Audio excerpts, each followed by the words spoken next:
दोस्तों किसी भी कंप्यूटर क्लास में यदि आप कंप्यूटर सीखने के लिए जाते हैं तो वहाँ पर आपको कंप्यूटर प्रैक्टिकल के साथ साथ कंप्यूटर की थ्योरी भी पढ़ाई जाती है।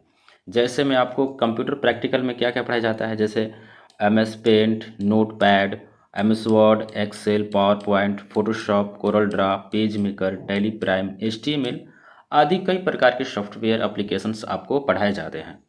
साथ ही साथ आपको थ्योरी भी कंप्लीट कराया जाता है ताकि आपकी जो नॉलेज है, आपकी जानकारी है वो कंप्लीट हो जाए। ठीक है ना। जैसे कंप्यूटर क्या है, इनपुट आउटपुट डिवाइस, कंप्यूटर की पीढ़ियाँ, इतिहास, प्रिंटर क्या है, मॉनिटर क्या है, सीपीयू क्या है, विंडो क्या है, सॉफ्टवेयर क्या है, ये सब चीज़ें आपको बताई जाती है। ठीक है ना।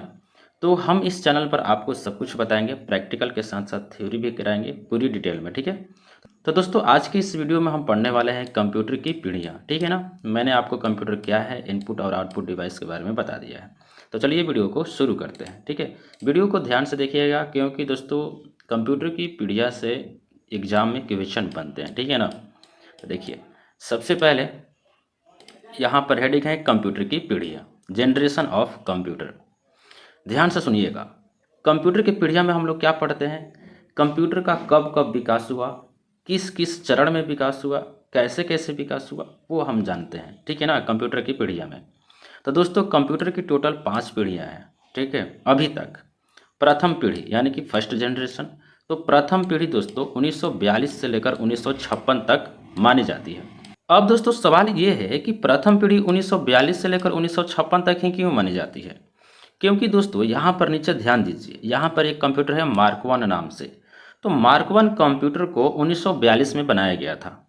और ये जो मार्क वन कंप्यूटर है ये दुनिया का पहला विद्युत इलेक्ट्रॉनिक कंप्यूटर था।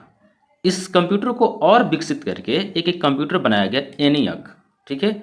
और ये दुनिया का पहला विद्युत इलेक्ट्रॉनिक कंप्यूटर था जिसके अंदर मशीनी भाषा का इस्तेमाल किया गया। मशीनी भाषा कहने का मतलब बाइनरी नंबर, अब बाइनरी नंबर 0 और 1 को बोला जाता है। ठीक है ना। 0 और 1 को बाइनरी नंबर बोला जाता है, असेंबली भाषा।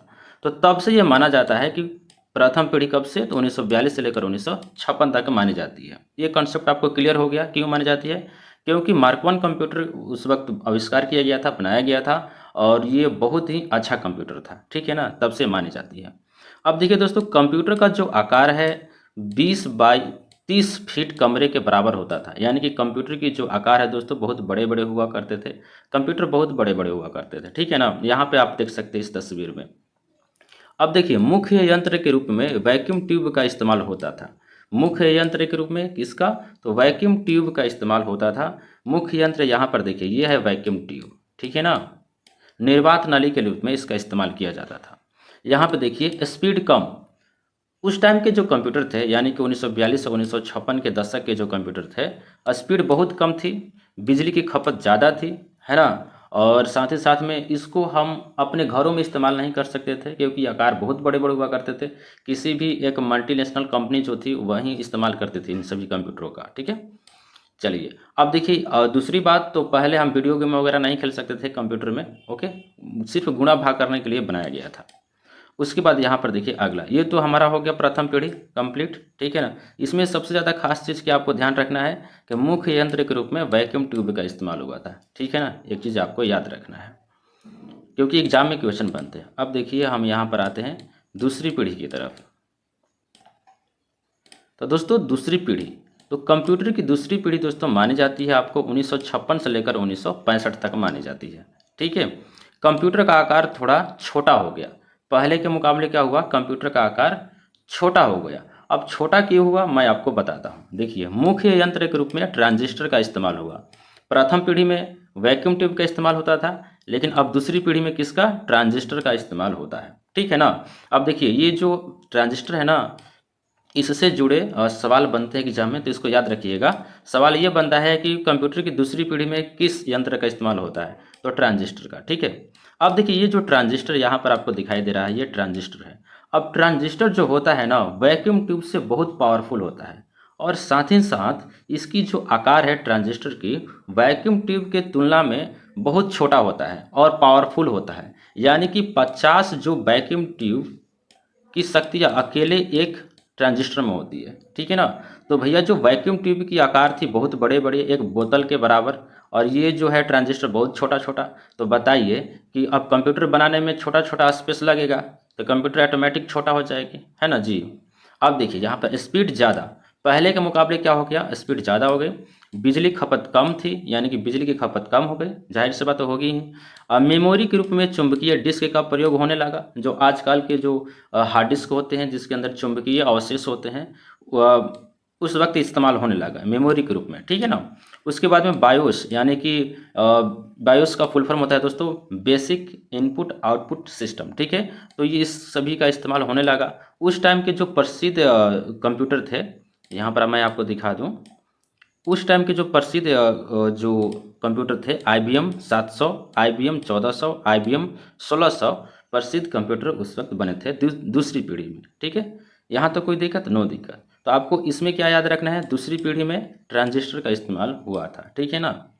चलिए अब हम तीसरी पीढ़ी की बात करें तो दोस्तों तीसरी पीढ़ी यहाँ पर है। तीसरी पीढ़ी 1965 से लेकर 1975 तक मानी जाती है, ठीक है ना। अब कंप्यूटर का आकार बहुत छोटा हो गया, यानी दूसरी पीढ़ी के मुकाबले तीसरी पीढ़ी में कंप्यूटर का आकार छोटा हो गया और साथ ही साथ बहुत तेज हो गया। उसके बाद में यहाँ पर देखिए मुख्य यंत्र के रूप में आईसी का मतलब होता है इंटीग्रेटेड सर्किट, ठीक है। इंटीग्रेटेड सर्किट का हिंदी होता है एकीकृत परिपथ, ठीक है ना। तो आईसी का इस्तेमाल हुआ था मुख्य यंत्र के रूप में, ठीक है ना। सिलिकॉन से बनती है, किससे बनती है आईसी, सिलिकॉन से बनती है। तो दोस्तों एग्जाम में क्वेश्चन पूछता है कि आईसी को किसने बनाया था, तो किससे बनती है आईसी, तो सिलिकॉन से बनती है, ध्यान रखिएगा। उसके बाद में आईसी का आविष्कार किसने किया था, तो JS केल्विन ने किया था, ध्यान रखिएगा। उसके बाद में स्पीड बहुत ज़्यादा हो गई, बिजली की खपत और कम हो गई, दोस्तों, ठीक है। यहाँ पर आईसी की तस्वीर है, इस प्रकार से आईसी दिखाई देता है।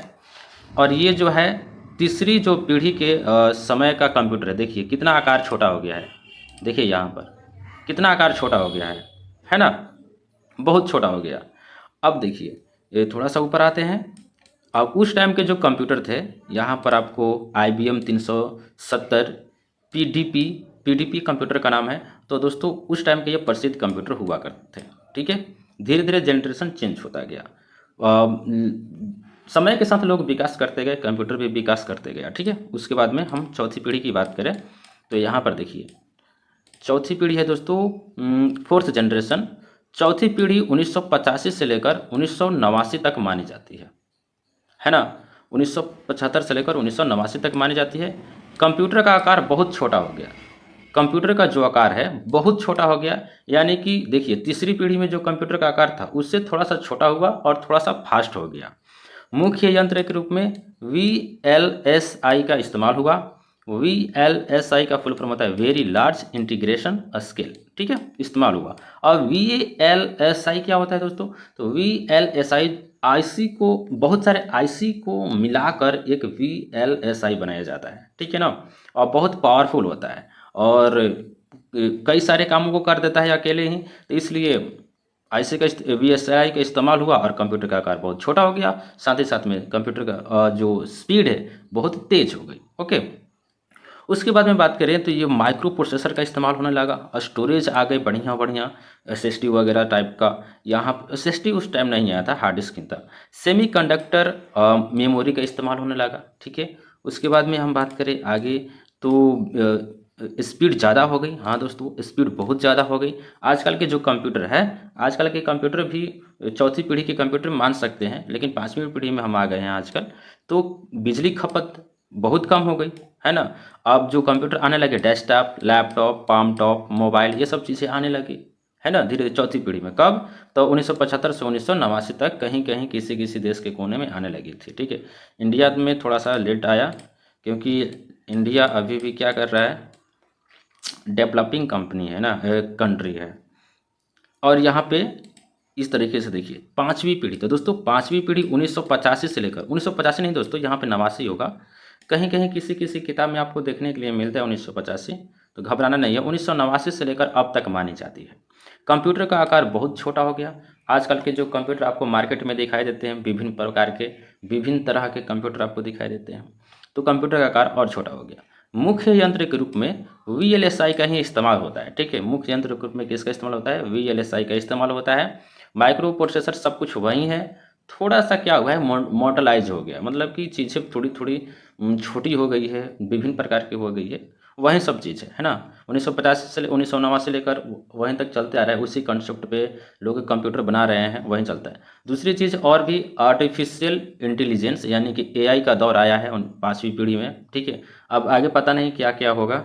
वो फिल्म देखे है ना, फिल्म देखे ना, वो कौन सा है ये हॉलीवुड पिक्चर है, गेम ऑफ एल्ट्रॉन। हाँ वहाँ पे ये सब, हाँ गेम ऑफ एल्ट्रॉन, वहाँ पे सब एआई होते हैं जो दुश्मन होते हैं। तो वो दौर ना आ जाए धीरे धीरे करके, हम तो मानव को सतर्क रहना चाहिए, लिमिट में ही आविष्कार करें। खैर ये सब चीज़ें अभी के लिए अच्छा ही है। तो दोस्तों स्पीड ज़्यादा हो गई, बिजली खपत बहुत कम हो गई, और बहुत कम ही हो गई ना, क्योंकि एक कंप्यूटर चलाने में कितना वोल्ट, कम से कम 150 वोल्ट का जरूरत पड़ता है ना। पहले तो ये पूरा का पूरा हाउस पावर ही ले जाओ, ठीक है। डेस्कटॉप, पाम टैप, मोबाइल, वही सब चीज़ें आजकल इस्तेमाल होता है। ओके, तो आई थिंक दोस्तों मैंने आप लोगों को पूरी प्रोसेस बता दिया है कि कंप्यूटर की पीढ़ी कैसे कैसे किस किस चरण में क्या क्या बदलाव हुए, कैसे कैसे हुए।